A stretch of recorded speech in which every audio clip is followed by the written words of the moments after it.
നിങ്ങളുടെ favourite shows ഇനി ഒരിക്കലും മിസ്സാവില്ല. ഇപ്പോൾ C5 കാണും നിങ്ങളുടെ ഫേവറേറ്റ് ഷോസ് തികച്ചും സൗജന്യമായി. അർച്ചനടുത്ത് പോയത് കണ്ടില്ലേ? ഈ ചെയ്തതൊന്നും ഒരു മഹാകാര്യമല്ലെന്ന മട്ടില്ല. അതാണ് എന്റെ ഏട്ടത്തിയമ്മ. ആരെന്നാ പറഞ്ഞു? ഏട്ടത്തിയമ്മ. സന്തോഷിക്കുന്നതൊക്കെ കൊള്ളാം. അസുഖം പൂർണ്ണമായിട്ട് മാറിയെന്നൊന്നും കരുതണ്ട. എന്നാ പിന്നെ നിങ്ങൾ സംസാരിക്കേ, ഞാൻ പോയിട്ട് പിന്നെ വരാം. അർച്ചന മേഡം,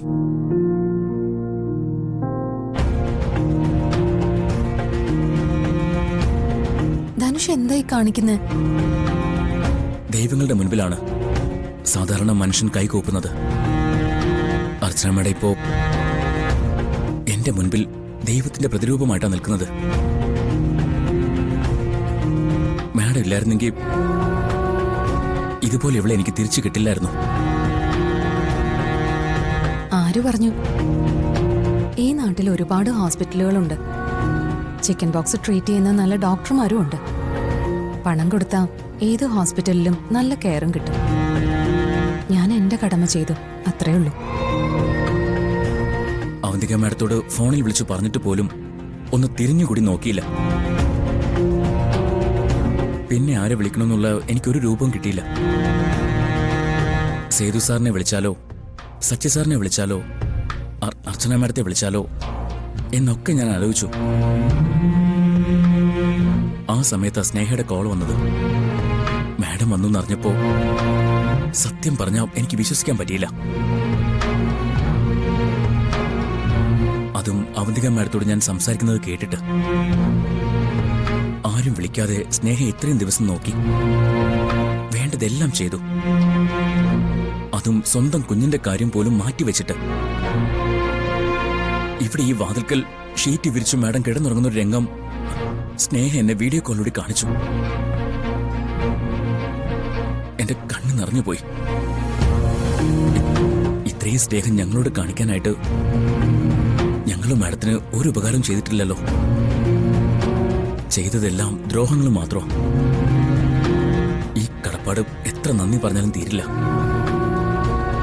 ദൈവങ്ങളോടാരും നന്ദി പറയാറില്ല, പ്രാർത്ഥിക്കാറേ ഉള്ളൂന്നറിയാം. എന്നാലും താങ്ക്സ്. ഇതാ ഇപ്പൊ നന്നായേ. ഞാൻ എന്ത് ചെയ്തുന്നാ ഈ പറയുന്നത്? ഈ നാട്ടില് ചിക്കൻ ബോക്സ് വന്ന എല്ലാരെയും എവിടെയെങ്കിലും കൊണ്ട് കളയുകയാണോ ചെയ്യുന്നത്? അവരുടെയൊക്കെ അച്ഛനും അമ്മയും ബന്ധുക്കളും ഒക്കെ എന്താ ചെയ്യുന്നത്? അസുഖം മാറുന്നതുവരെ അവരെ നോക്കും. ഞാനും അത്രേ ചെയ്തുള്ളൂ. എന്തായാലും ധനുഷിപ്പ വന്നല്ലോ. എന്റെ ജോലി കഴിഞ്ഞു. ഇനി ധനുഷ് വേണം സ്നേഹം നോക്കാൻ. നോക്കിക്കോളാം, പൊന്നുപോലും ഞാനിവിടെ നോക്കിക്കോളാം. എന്നാലും താങ്ക്സ്.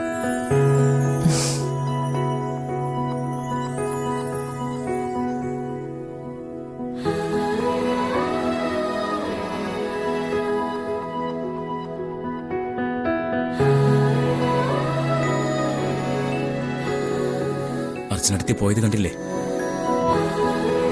ഈ ചെയ്തതൊന്നും ഒരു മഹാകാര്യമല്ലെന്ന മട്ടില്ല. അതാണ് എന്റെ ഏട്ടത്തിയമ്മ. ആരെന്നാ പറഞ്ഞു? ഏട്ടത്തിയമ്മ.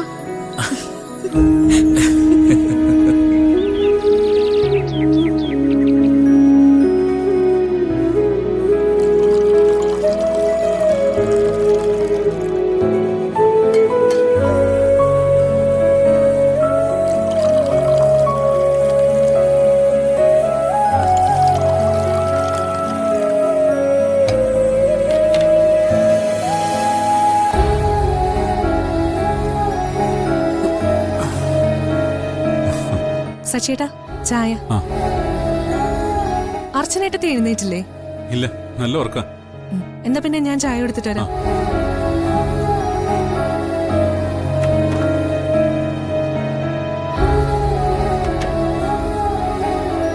അർച്ചനേട്ടത്തി, ഏട്ടത്തി, ദേ ചായ. എഴുന്നേറ്റേ, എണീക്കേ.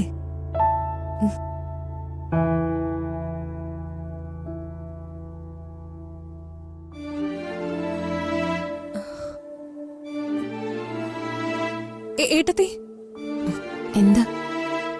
മുഖത്ത് സച്ചേട്ടാ, ആതിരേ, ഒന്ന് ഓടി വന്നേ. നീ എന്തിനാ ഇങ്ങനെ കിടന്ന് ബഹളം വെക്കുന്നേ? അവരെയൊക്കെ എന്തിനാ വിളിക്കുന്നേ? ഏട്ടത്തിയുടെ മുഖത്ത്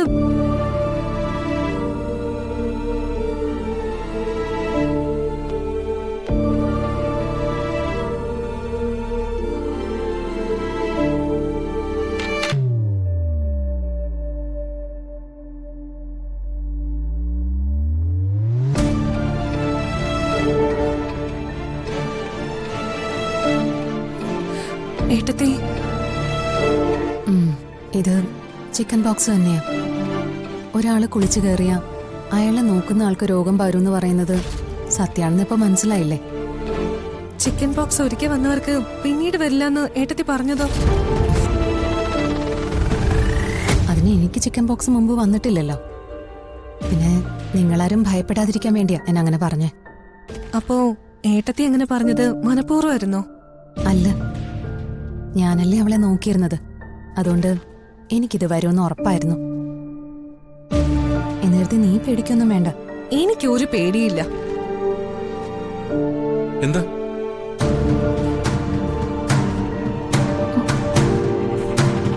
എന്തുപറ്റി?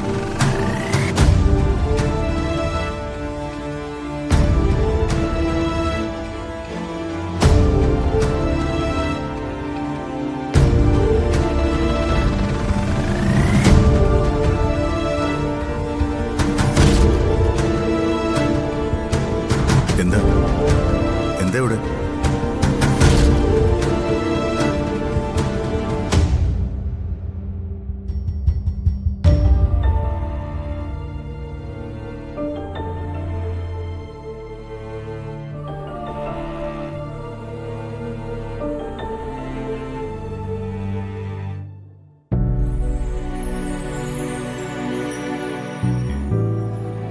അച്ഛാ,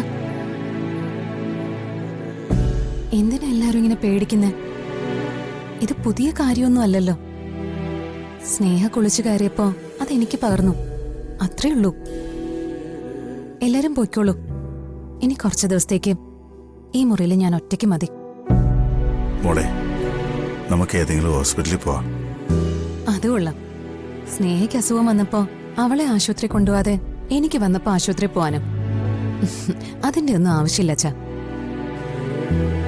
ആതിരേ, കുറച്ച് ദിവസത്തേക്ക് കുഞ്ഞിന്റെ കാര്യം നീ ഒന്ന് നോക്കണേ.